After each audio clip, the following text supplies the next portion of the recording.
HRX is brought to you by hi-rez Studios, iNap, Mixer, Alienware, and Skillshot.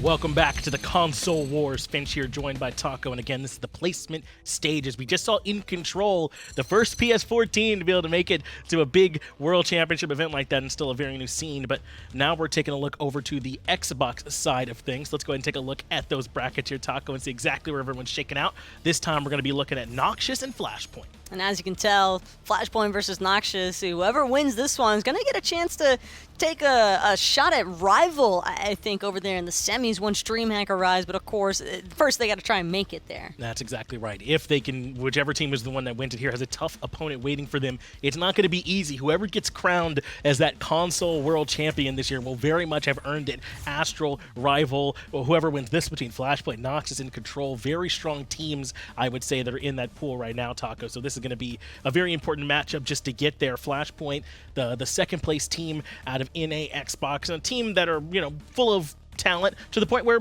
a lot of them won the World Championship last year. Aside from, who are they missing? Inbound from that one, Bobby, and everyone else is here on this team and ready to rock. Only missing Inbound, essentially, and it's really exciting when you think about it, because you've essentially got your former world champions trying to take a stab at running it back for the two times, and I think that it is possible for Flashpoint to have a pretty good chance here heading on up against Noxious, but I am curious to see what Erupt's got to bring overall, because we know a rival. We know what to expect from rival. They've been dominant for years now on the Xbox side of things over there, but their second, third, and fourth place teams and onwards and so forth, I think tend to struggle a little bit more so than rival, whether it's the lack of international experience against some of these North American teams, or it's simply just the fact that Noxious might not have as much of depth variety in terms of scrims. I think that when it comes to North American Xbox scene, they definitely have a little bit of a bigger pool to choose from to practice with. Yeah, I think it would be fair to say that Flashpoint are likely the favorites coming into this one,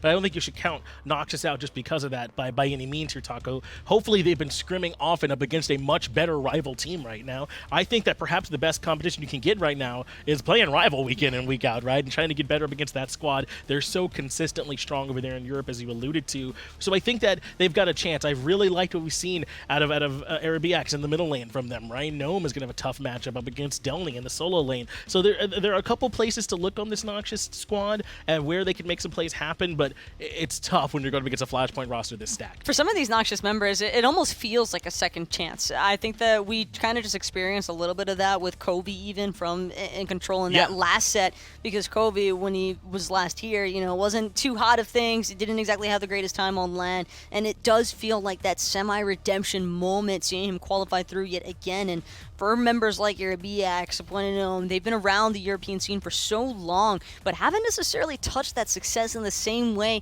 as their initial debuts. That's a good point. I mean, this is a team with a lot of people that's on, and Mango, Reform Mango, whoever he prefers to call himself, he's been around for a while as well. So it's been these are definitely not new members by any means. This should be a high-level match I expect to see between both these squads, and I'm very interested to see how Flashpoint's feeling. It sounds like Delnyy is standing by, solo laner for Flashpoints. Let's get his thoughts. All right, here with Delnyy now, the solo laner for Flashpoint. Delnyy, what have you seen about Noxious? What are you guys looking for? We're not really worried, because I don't think any of us have ever lost to a single person on that team before in a LAN setting, so pretty confident. Well, you guys haven't done a lot of losing on LAN, period. I mean, you guys are the defending champs, except for Koiz, but, that's the way it goes, I suppose. Do you guys have that same level of confidence that you had last year? Oh, yeah. We're not going to lose the set. Well, last year you guys did have that, it needed a little bit of help in order to get to that world championship. But unfortunately, we're going to have to take Mango down again, so. Not going to return the favor to him and gift him world championship? Unfortunately not. Unlucky for him. Well, Delnyy, good luck, man. Appreciate it. Good luck. Man, had to do it to my boy Matt Koiz. I was just good to say Flashpoint, the former World Championship squad, right? But he goes, no, not for Matt. Okay, Ryan's doing it like that. But I like it from Delnyy, man. A lot of confidence over there, and I think well-earned, right? This is the core of Myth Gaming. This is a team that it only ever really seems to struggle up against Astral, a team that I think should have a lot of confidence going into this matchup. Understandably so. Poor Matt Koiz, though, man. I mean, aggro just putting this man's on the spot. Like, Why? hey, Koiz, you want to win a LAN for once, buddy? Or, like, what's going on over here? Just making sure no one getting a free ride, it would seem, is it. That's aggro's job. I mean, how much console winning did he do? Do we want to put aggro on blast here a little bit? How did aggression Aggression was something else. I mean, that's a beast that we don't really want to unleash just yet, Finch. That's a good point. Let's not draw his ire in onto us. We'll have to be careful on that one. But this is a really strong team. They so often, I feel like, are able to play through Jumpahhh in the jungle role for them. When Jumpahhh has a good game, this Flashpoint roster looks unbeatable to me. Crimson very consistent for them in the middle lane. He'll pair up with him a lot as well.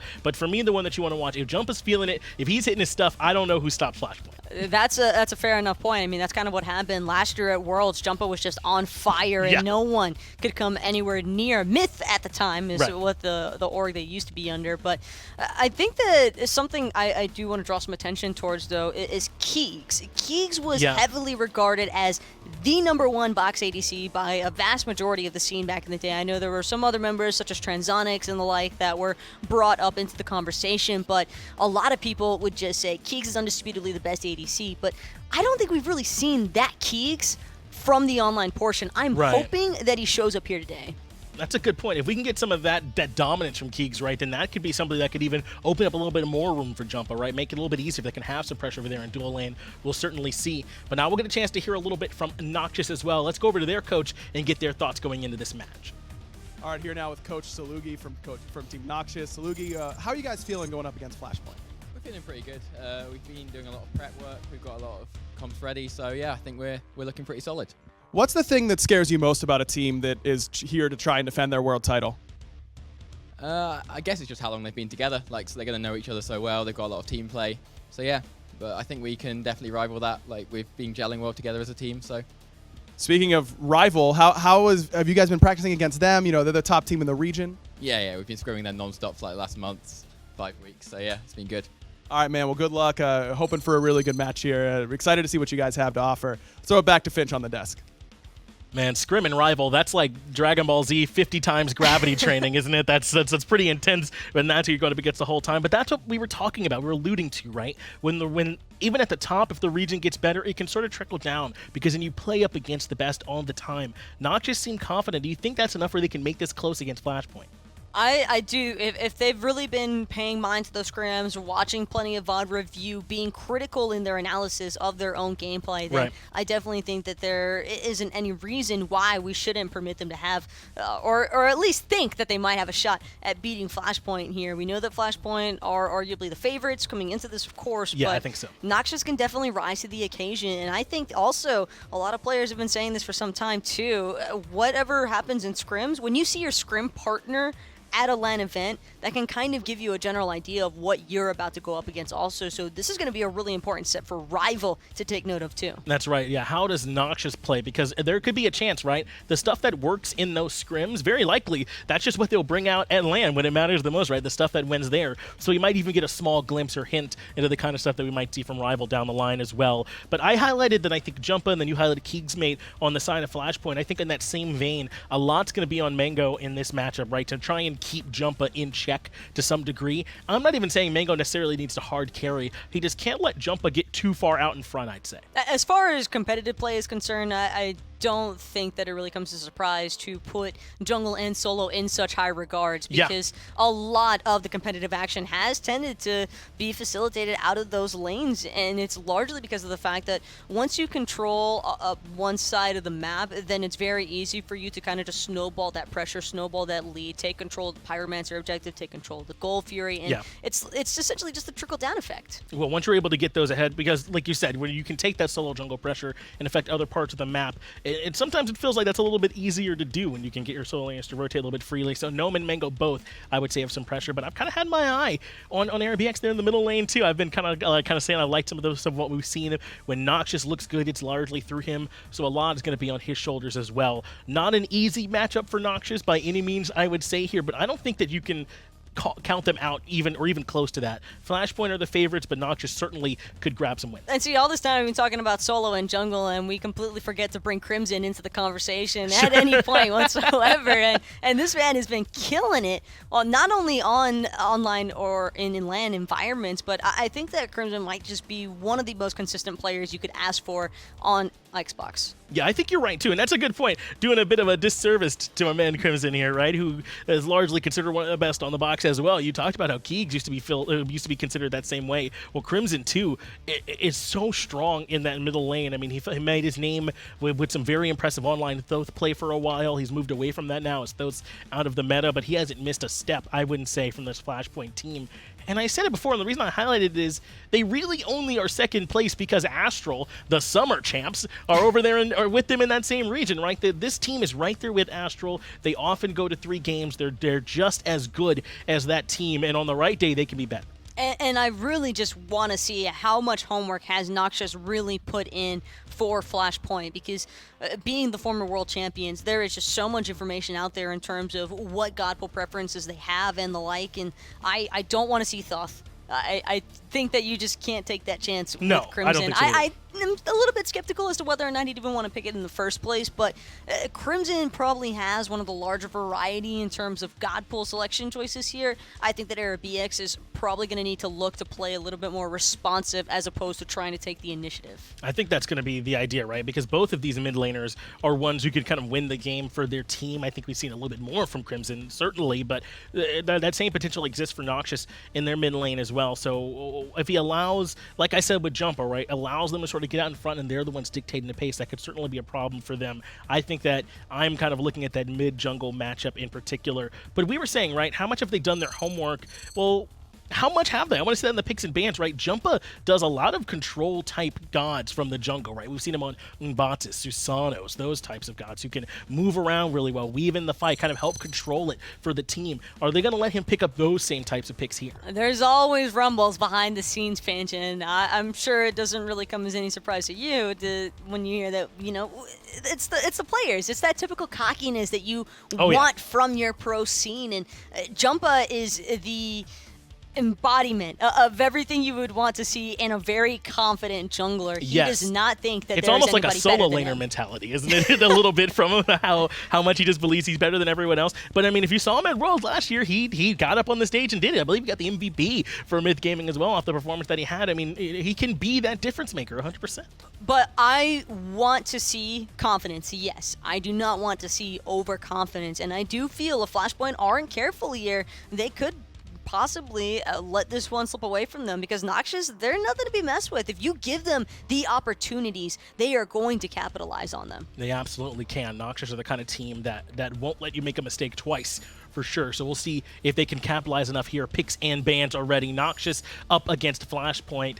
And we'll go ahead and get into those picks and bans for you here in just a moment. I was alluding to some picks that I wanted to see taken away from Jumpahhh. Do you think that should be the priority here for Noxious? They've taken the Opwash and the Freya off the board right away. A little bit surprised to see Opwash banned. Not nearly as surprised as the Pele banned on the other side there. Or Chernobog to boot. It just seems like those heavy mobility guys Flashpoint don't really want to take any chances with. But Noxious, this Outwash, it's not only a very specific target ban against Flashpoint, but I also think it was kind of just a little bit of a throwaway ban there. They wanted to get a top priority pick, but they do leave open quite a lot of other top tier choices such as the Baron, such as the Terra. I think even arguably Mercury could still pose a serious threat here up against the Erlang.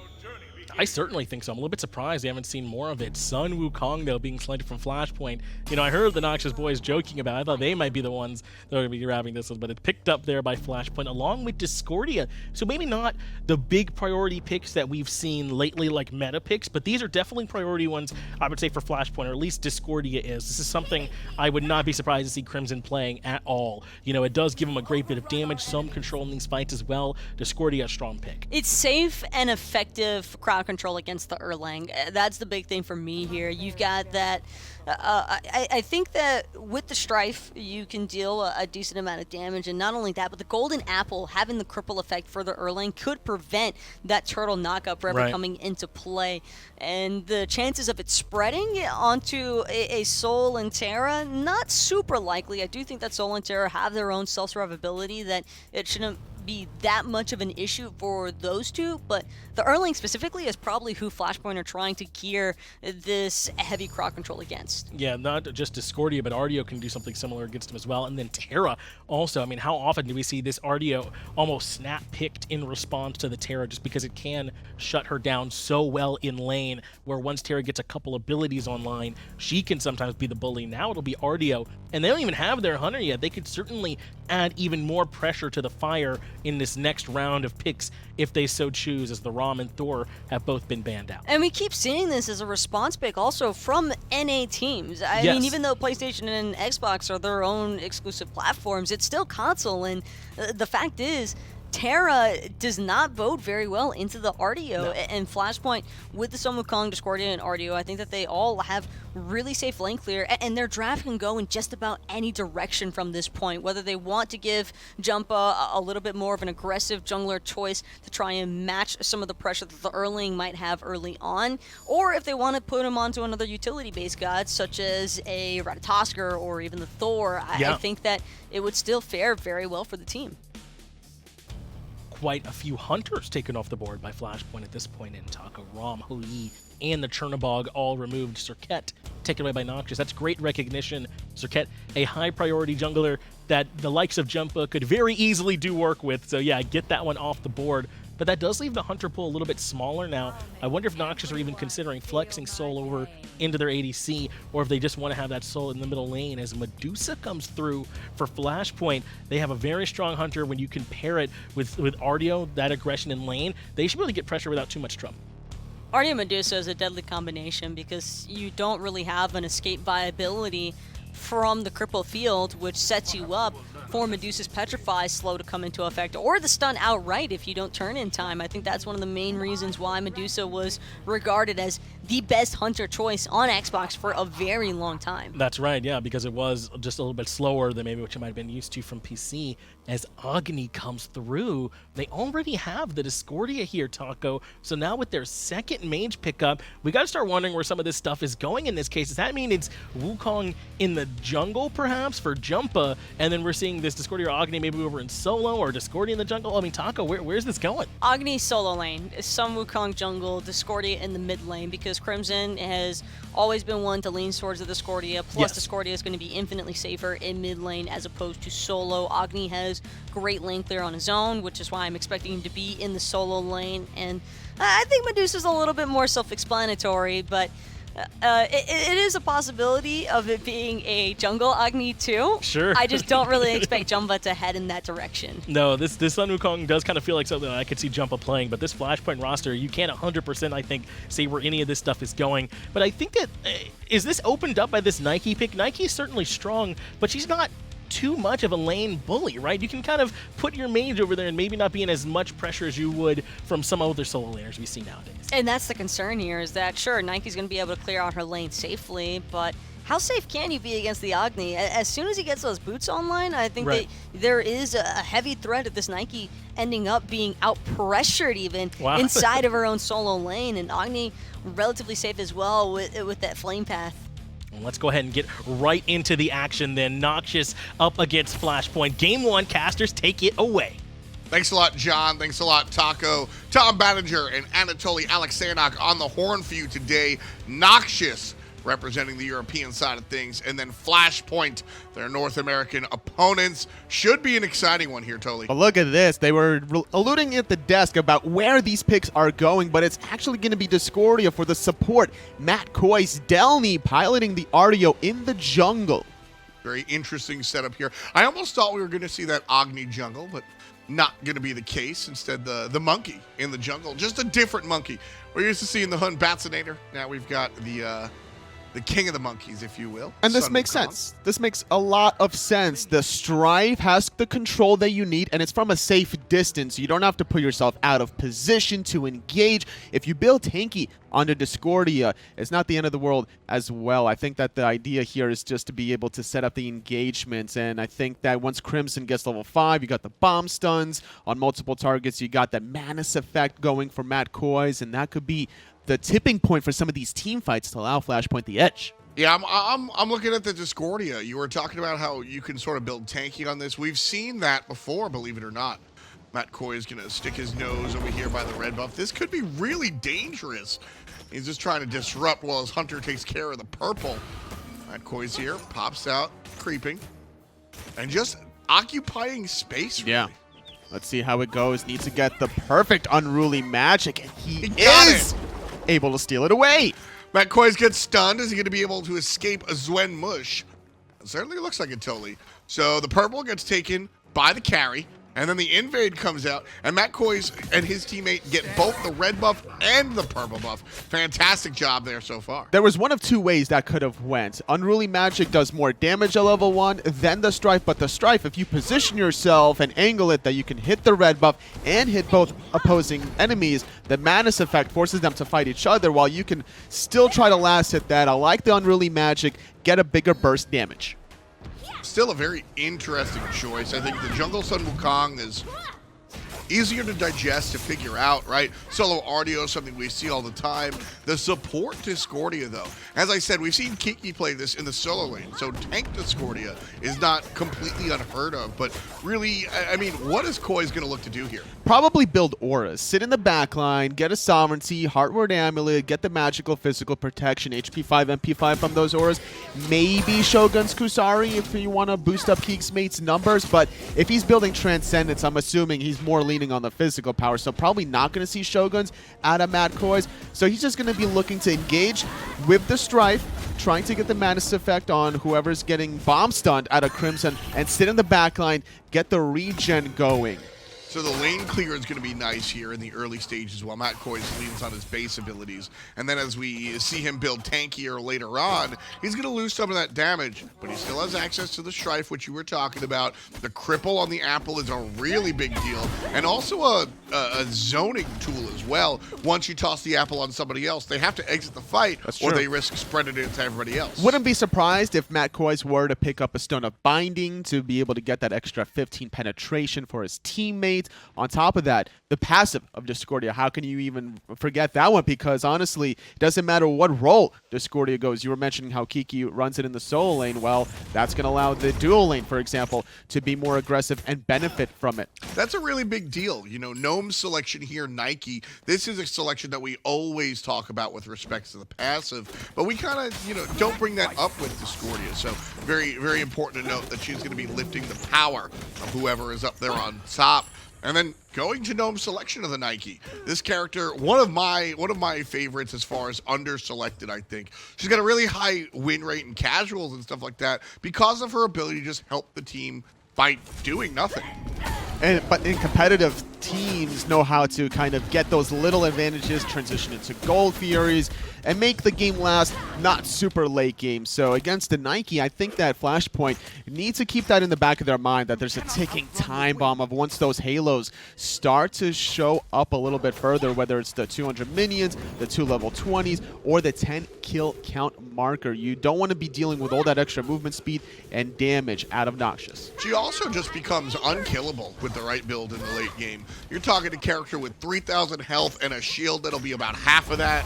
I mean, it becomes ludicrously difficult to kill this frontline character once things really get going. So Flashpoint, it's interesting. Usually when we talk about ticking time bombs, I'm looking offensively. I'm looking at Freya, I'm looking at characters like Bakasura. This is the opposite. Gnome's just going to be incredibly difficult to kill. Ooh, Jumpahhh gonna force the beats out of Eribiiax, and with Crimson hitting level 5 and no mana for the soul mid, forcing him back to base rather prematurely. A good little edge for Flashpoint to start controlling some of these mid-Harpy camps. Matt Koiz missing a bit there. If he hits the Strife, is that first blood? I don't think so. Although there wasn't any mounted archery, he still had the EI Jitsu to get away. Beads are still up. Keegsmate around, not super close to get off the Petrify. It just probably would have forced the beads, if anything. Right now, a return to normalcy, if you will, with the duo lane. Hydro and XuenMushh. They've looked all right this season. Really, though, for Noxious, I've been looking at Mango and Eribiiax as the real strong points of this squad. Noxious have gotten a lot of wins off of their jungler, and he's got the first pick Arlong Shen, so he's certainly equipped to do so. If there's ever a god you want to make plays on, it's got to be the Arlong Shen, just receiving a huge favored boost after, you know, Sino has brought it into the SPL and players started to figure out just how obnoxious and oppressive this god really is, catching the blink. Just right there. Blink in, taunt, knock up, see you later. Respawn first blood for Noxious as the blue team, the Europeans, are the first on the board. Took 5.5 minutes in, but that's a good way to start things off with a bang for Mango. We were just alluding to him making the plays. He blinks in, he taunts out Crimson during the dash. That was the crucial point where Crimson was just dead to rights. He needed some beads before the dash, but he just assumed that he would have time to hit the hot 180 dash safely. Great timing as well, just pinpoint accuracy. Mango showing off the best of the character. Hoping to continue that now as he's got full boots online. He's going to look really strong as far as the mid-game is concerned. But let's take a second look here, Tolly, and see how he goes about getting this first blood. And it was important to find the taunt. If he looks for the blink knockup, I think there would be enough time for Crimson to be able to dash away. But look at that. Like 2 feet was Crimson able to dash away and just dead to rights. Yeah, hot catch there at the dash. And our first blood brought to you by Respawn. Now Noxious looking to continue their push. Hydra over here left on the left side all by himself. Seems to be pretty okay. He's fine on the left side. He has the mounted archery for the disengage. You get CC immunity. You're able to travel half the lane anyway, so no problem for Hydro. But in the mid lane, a little bit of trouble for Crimson after that tap. However, Hydro forced the Aegis. Yeah, the Aegis is good. How about the dot damage? Just barely not enough. Ooh. Hydro able to wiggle on out of there. Great use of the Aegis to avoid the ultimate coming from the carry. So smart to pick up that Aegis. Well, you always have to evaluate the pros and cons of every relic once you start a game. You got to make sure that you're not in autopilot mode every game picking up beads, every game picking up teleport if you're in the solo lane, because certain times you want to switch things up, and that's what Koiz did with the horrific emblem. Delnyy knocked up right side. Eribiiax going to use an ultimate on the mid lane, but Delnyy now 2-on-1. Artio surrounded. Artio grounded. It's Mango one more time. The follow-up for the jungler. And Jumpahhh across the way, gonna pick up one for himself, 1-for-1 across the map. Great patience from Jumpahhh. Once he goes into the cloud, allows his decoy to absorb some of these tower shots, and then proceeds to make the tower dive. Eribiiax gonna get punished for being a little bit out of position. Great rotation coming out of Jumpahhh. Jumpahhh just knowing that he has to make things happen. Mango gets the first blood and the follow-up kill. Jumpahhh needs to be active. And a lot of action outside that. Mid lane into the soul lane where Delnyy getting caught out as well. A little bit too far forward by the enemy tower. When you don't know where the opposing jungler is, no matter which side lane you are, you got to be hugging the wall that's further away from the jungler. So that way when you do see them coming around, you have more time to react and be able to make the more accurate decision. Every footstep counts. Yeah. Every footstep counts. Pings coming out. It's a rotation from Terra. It's going to be happening. Terra finds Jumpahhh with a stun. There's the knockup from the jungler. Jumpahhh in some trouble. Uses the knockup of his own. And transformation for transformation will be good. It's a little bit early for Gold Fury, so Noxious are going to walk right on past it. They're going to prioritize the Harpies. Smart target selection out of Noxious because they recognize Jumpahhh without his ultimate could be a sitting duck, but still having the 72 transformations to knock up several members. And it would have been interesting to see if the Sun Wukong would have been in that solo lane, because sometimes you'll be rushing that soul leader since you have time to stack. But in the jungle, you don't have that same luxury to sit around, build up those stacks, and then look for the team fight. So going for a more cost-effective build with a Gladiator shield. Discordia here, starting off with the tank boots.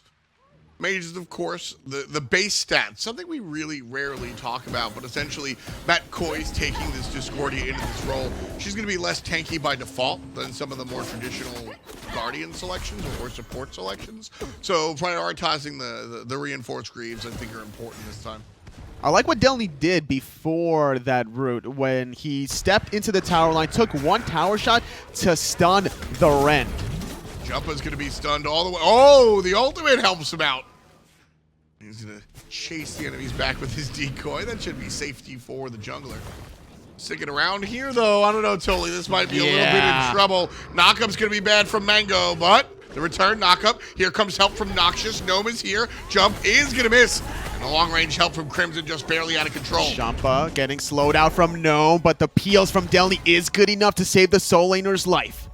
Just good enough. Clean, maybe not the word I'm going to use, but effective, that's one I'll stick to. Flashpoint gets on out of there. Jumpahhh has to use an ultimate, but eventually everybody is safe and sound, and really that's what matters. Yeah, that's right. Gnome and Mango trying to be offensive, use 2 ultimates, get out Jumpahh's in return, but every time Mango uses his ultimate on Jumpahhh, now Crimson can breathe easier. And that's what you want out of your mid-mage. You want to make sure that, hey, if I'm going to be a tanky frontline bruiser, whether it's solo, Guardian, quote-unquote, or jungle, then I'd rather take the bullet than my mid laner. Crimson now in trouble. One route not good enough. Second route not going to find it. Knock up on the back Koiz. Support Discordia is going to be fine. Double stun coming out from Crimson. Where's the follow-up damage, though? Discordia is dead. Hydro from the left-hand side, making it happen. It's 3-1 so far. 3-2 as Jumpahhh answers back. But again, the double une. Jumpahhh goes down to the hand of Hydro. And now Delnyy in the thick of things, forcing Hydro back. Good rotation from keegsmate to at least return a kill onto Mango, but it just wasn't enough. Hydro was able to out-rotate keegsmate and keep Crimson far enough away from the action that those bombs weren't as impactful as it could have been. Gold Fury's here, and keegsmate does not have Petrified. He's going to stick around for an acid spray shot. Xuen is pretty low, and he's tanking. Delnyy making the rotation as well. Keegsmate's all in. Here comes help from Delnyy. Delnyy goes for it. Flashpoint. They're going to snatch it away and take the life. 2 kills for Delnyy. 1 for the Hunter. And everybody be eaten. Flashpoint takes the objective, takes the team fight, takes the lead. They're up 1,500. That's the risk versus reward that teams always have to calculate. They had the player number advantage, but they didn't have the health pool required. And Mush, not high enough level to get the appropriate healing. 4-on-1 collapse onto Mango. Not going to be able to get out of that one. And Flashpoint walk away clean with a steal. Just juicing the jungler right there. 4-player collapse takes care of Mango. And Flashpoint now significantly in the lead as far as momentum is concerned. All these relic selections have been so smart, I think, from both of these teams. I love the fact that Delnyy goes for Blink second once he hits level 12. Without that Blink, that Gold Fury play is non-existent, not able to get in position, because by the time you're dashing as an RDO, everyone from Noxious probably disengages and is healthy, and I don't think Flashpoint have the opportunity to do anything from it. Let's rewind real quick and take a look at that play. Fantastic stuff coming out from Flashpoint. And again, this was all Keegs sticking around, making the call, and then Delnyy letting him know he's going to be coming around the corner. Delnyy able to blink in, zones away the Nike. Goes in with a hot stun. The acid spray sets up more bear swipes, and then all of a sudden, Eribiiax put himself so far out of position because he wanted to zone out the Medusa. Jumpahh's going to pick up 1 as we return to the action. Keegsmate wins the 1v1 on the left-hand side. Noxious trying to keep on. 2 dead on their team. Flashpoint keeping it going. Ultimate from Matt Koiz going to cripple. But Gnome is still very healthy, trying to deal some damage onto Jumpahhh to deter him from chasing out Eribiiax, but he's not going to get stopped at all. 2-on-2 on the left, on the bottom side, while Crimson takes out Mush on the right. The trust in Flashpoint here is really what I'm noticing, right? You've got the 1v1 on the left side. Flashpoint trusts Keegsmate to do it. The team fight splits up, and everybody trusts each other to take care of each other's target. Normally, you don't want to split the team fight like that, but Flashpoint knows Crimson's going to handle his fight on the top, and they know that Jumpahh's going to handle his fight on the bottom. Eribiiax a little bit too comfortable there Yeah. under the tower, gets cleaned up after the fact. Ooh, the blink taunt, not fast enough this time. Crimson was prepared for it. And I like the way you mentioned that, Tom, the trust in teammates from Flashpoint, whereas Noxious trying to do a little bit too much, putting themselves so far out of position was Eribiiax at that Gold Fury play, and then right again there at the tier 1 mid tower. He had no business being that far out, knowing that Crimson is around the corner with a bomb stun. Just needs to get on out of there, I think was the play. Eribiiax does fall down, though. That'll be death number 3 in 15 minutes on the clock. We're one shy of that many kills. 10-4. Flashpoint with the lead. 4,000 gold up. 5,000 gold up. This game is a great example that even if you give a first blood, you're still not out of the game. Crimson was the first to die to the rotation from Mango, but because of these team fights that started to favor Flashpoint, there's a 4-level disparity between these two mid laners. Crimson sitting level 15, just now hitting level 11 was Eribiiax. Right now, Jumpahh's build, plenty of damage, but more focused, and I like this, on the anti-heal. Brawler's Beatstick number 3. This prioritization of this item, I think, is really important for what he's trying to do. One, Sun Wukong is a great character for Brawler's Beatstick because all of his abilities are really susceptible to hit multiple players. That's true, and with a relatively short cooldown on some of them to be able to spam it multiple times. Jumpahhh, though, getting in the thick of things, goes up in the cloud, but the bombs are raining in. Crimson's got the control and the damage on top. Gnome's going to make the flank. Got to watch out for that. Koiz trying to make the rotation. Down goes the jungler already. Delnyy could be in trouble as well. Mango with the last hit, but here's the resurgence. Crimson takes down one. Hydro's gonna be next. The damage from the support, just good enough. keegsmate finds the basic. 4 players dead for Noxious. Gnome on the run. It's a 2-for-4. Flashpoint were losing in the beginning. Now they win the team fight. 14 kills in total. Flashpoint on the retreat. Flashpoint are so confident to force a fight 3-on-5. keegsmate and Koiz were rotating from their respective sides of the map and still were not able to win the team fight. Noxious found some kills there onto Jumpahhh and Delnyy, but it was just too late. By the time those kills happened, healthy Koiz, healthy keegsmate comes in for the good cleanup. And can we talk about the Blink Medusa there? From behind, petrifying for 50% damage, able to clean up very easily. Yeah, nice plays there coming out from Flashpoint. You can see the damage that was exported by Noxious, and that's a large amount, really important. That's why they were able to get their 2 kills. And if you're out there as a Noxious fan or looking for a silver lining, the good thing was that Noxious did get 2 kills there, which prevent the Fire Giant. If that's just a 1-kill scenario, or they get 4-man wiped and don't get anything for it, Flashpoint are getting Fire Giant and then probably winning before 25 minutes totally. But by stopping that play, they've bought themselves an extra. They got a 1-up. Yeah, there's always a silver lining somewhere. As Mango has to turtle back to his base. Hydro forced the mounted archery. That's a win. Away 2 defensive escapes for Noxious just to keep themselves alive. And Flashpoint are just doing this to position themselves for a safe Gold Fury. I love Jumpahh's sort of body language, if you will, the reaction. Flashpoint were able to steal this last time around, so we'll drill in here. Noxious instead going to be focused. Gnome gets hit with the ultimate. Likely won't be enough to kill him, but it does chase out the ultimate from Nike herself. Trading Discordia support ultimate for a solo lane Nike ultimate. Yeah. I'll take that trade every time. Now it's going to be tricky for Gnome to come back in.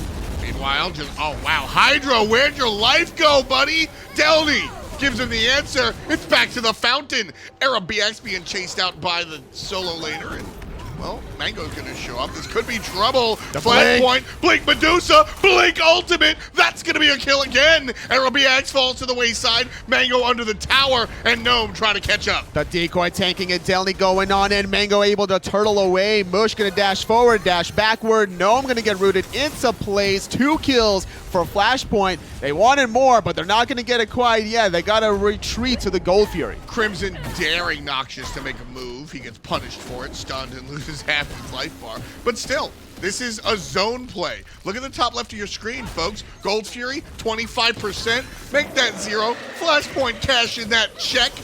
19 minutes in, they're sitting pretty. 9,000 gold in the lead. Very confident, almost cocky to a fault there was Crimson being that far out of position, taking about 60% of his health bar. But with this kind of a lead, can you fault Flashpoint being up about 8,500 gold, not even 20 minutes into this game, now posturing for Fire Giant. Let's talk experience. Stay on the grass real quick, Doug. Totally, can you tell me the mid laners levels right now? Yeah, so 13 Soul up against 17 on the Agni. It's been just a steady downfall for Eribiiax after the first blood for Crimson because the team fights just wasn't favoring out the Soul. 13. You are correct. He just hit 18 now. Woof. Yeah. That is my official analysis about that big of an experience gap. And when you give a lead to an Agni of all mid-mages, you're going to start feeling those triple bomb stuns. Crimson missing the stun after the second ability, but I still like the positioning there because he has Delnyy on the right, Jumpahhh on the left, Koiz even there to bail Crimson out if he got in a sticky situation. It's so rough because when you look at characters, right, they're balanced assuming everything's all even. Agni does less damage than other mages theoretically because he has access to long-range stuns.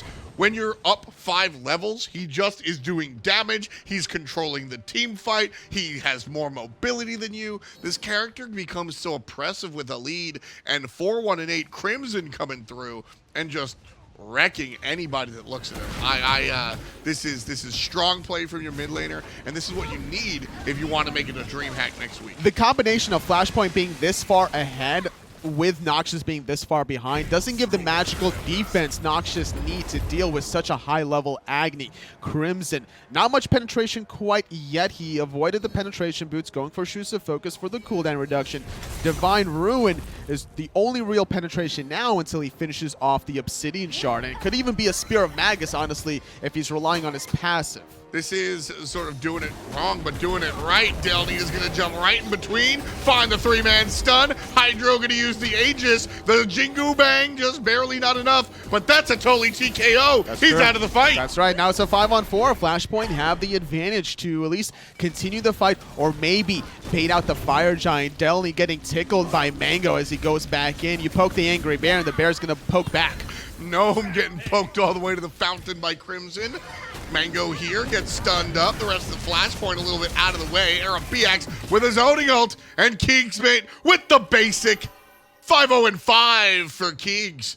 And Flashpoint have control of the area. They have control of the Fire Giant pit, and likely control of the objective itself. Mango didn't even have time to heal off of that ultimate. It takes about 4 seconds to receive that healing, and just not enough defense with the Anchile, the Masamune, not enough to survive. He has no real health in that build, and I don't think he had the turtle shell to keep him out of that one. 22 minutes into the game, Flashpoint get their first Fire Giant. We just watched the PlayStation 4 game go on, and Arlong Shen looked impossible to deal with. Flashpoint here doing exactly that. 3-5-2. Mango has had some application. Don't forget, he had our first blood. But since then, I mean, Mango's kind of been kept in check.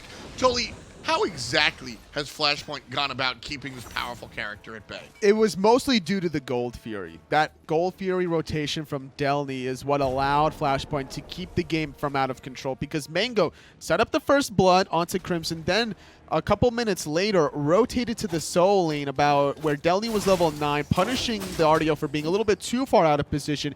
But since then, not able to get any sort of repeat plays because Flashpoint started to group up as 4, sometimes even 5, and looked for this all-out team fights. And this is where picks and bans become an issue, because Delnyy's RDO really shuts down what Mush wants to do, what Mango is trying to do with the turtle knockup, because as a jungle Erlang Shen, you're relying on your turtle form to keep you more resilient. When you're going for some damage build with the Crusher, for example, you need that turtle. And if you're not getting it, well, you're just half as effective. Turtle is defensive and offensive. It's usually what you're looking for with the knockup as well. Delnyy again blinks into the middle, looking for Hydro, the carry. Flashpoint lagging behind just a little bit. Eribiiax going to bring out some damage. Hydro's real low. Jumpahhh able to pound him out just a little bit. Delnyy taking the tower for his teammates, but keegsmate can't get in here. Another 5-on-4 for a couple of seconds Big while Hydro stun. comes back from the fountain. Wave has entered, but not getting the pot shots onto the Phoenix. Jumpahh's going to actually commit to this. He still has his ultimate. He's going to dive. Just goes right into it. Hydro, where did he go? Jumpahhh, kill number 19, and keegsmate makes it 20. Flashpoint takes 2, but Eribiiax answers back. That said, keegsmate with the double kill. Blackjack for Flashpoint. Left side Phoenix goes down. Where are they going, Anatoly? This is one dead Titan, Tom, because it's a 4-on-2. It's up to Eribiiax and Mush to keep their Game 1 dreams alive. They're gonna go for it. Right now, the Titan 90% so far. Still finding the damage. Crimson relatively low. Mush has to be pushed back. Mush gonna be pushed all the way back. Number 22 for Flashpoint. 25-10. That's gonna be game number 1. Noxious on the bad side, and Flashpoint take it home. 25 minutes of play. Crimson was just popping off once he got that little bit of a lead. All set up from Delny's Gold Fury Steel combined with the hot Medusa plays from keegsmate, transitioning from the PC of Luminosity Gaming back into his native console world. The console world did not lose anything, honestly, after that return. Not at all. I'm with you, Tolly. I think moment of the game by far was this man right here. Delnyy, looking like a SoundCloud rapper, but playing like a Grammy winner. Coming through, getting the Gold Fury out of the hands of the opposition. And Delnyy is going to be a big part of why I think this game went in Flashpoint's favor. And the thing was, they didn't allow their mentality to get hit by that first blood. Despite Mango making a great play in the mid lane, shutting down Crimson around that level 5 or 6 marker, still grouping up as a cohesive unit around 4 members, 5 members is what allowed Flashpoint to start getting some objectives under themselves. Interesting composition this time around. The support Discordia makes it happen. Game number 1 in the books. Back to you guys on the desk. Thanks, Tom. Thanks, Tolly. An impressive game 1 from Flashpoint, and they actually looked very dominant, I would say, here up against Noxious, at least for the back half of the game. I think things started out looking well for Noxious, but Flashpoint got in control. What happened in the early game that looked good for Flashpoint, maybe that they can try and build on? Honestly, I'd say the early game is what looked good for Noxious, Or not so Noxious, much rather, Flashpoint. yeah. I think that Noxious did a great job at handling the pressure spread across the map. They were constantly rotating around. The Erling Shen did exactly what Noxious were intending for it to do, and that is just build upon that jungle pressure. It felt like Jumpahhh didn't really have a whole lot of room to work with. In fact, he was constantly being forced out of his own ultimate, even on the Sun Wukong, and I think the mentality there from Jumpahhh was match Warrior early game with Warrior early game, except Erlang just felt a little bit more impactful. But kudos to Delnyy. I think that he is, but without a doubt, Flashpoint's knight in shining armor. Yeah, he looked great for them this game, and I think you've been alluding to it. It was really Delnyy with that Gold Fury steal that kind of turned the game back around for them, and he was able to find several kills. We'll even get a chance to go back and take a look at it. And this right here is the interesting one where Gnome kind of has a chance to stick with Delnyy and ends up jumping away. And that just doesn't make any sense whatsoever. That is not a situation where your full health Nike should ever try to jump away. At best, Delny's going to be able to force out maybe a third, possibly even half of this Nike's health, but there was just no reason at all for Gnome to take such a passive stance against this RDO, but because of it, Flashpoint, they didn't hesitate. He already knew, or Keegs already knew that Delnyy was coming in with a backup assistance, probably calling that out in comms, and they just ran right through with it. And the reason why it's so important that we're kind of highlighting that Gnome doesn't even try and slow down the path for Delnyy to get in is that Noxious don't really have any confirm on this team, right? The best they have is Soul, you would say, but it's not a ton. You can definitely get some other abilities in there, even in between the Supernova, to try and strip it away. So you got to make sure everyone that you can zone out is zoned away. Unfortunately, Delny's able to get in there, make a big play, and then he's a monster for the rest of the game after that. They couldn't touch him. And it just felt like a little bit of a heartbreaking moment there for Noxious because all of the momentum just comes completely to a halt, and the team didn't really seem like they knew how to properly recover things after the fact. Once they actually fell behind, they just seemed like they didn't really have a whole lot of experience with being able to look for pressure points elsewhere while the game was still relatively close then, because despite having had the double kill take place and losing the Gold Fury to Delnyy, I still think that there were moments that Noxious could have possibly looked for a group up opportunity and then maybe taken down Keegs. He was was playing particularly aggressive over there in the dual lane, even picking up the blink on that Medusa as his secondary relic. So there were periods. It's just that Noxious didn't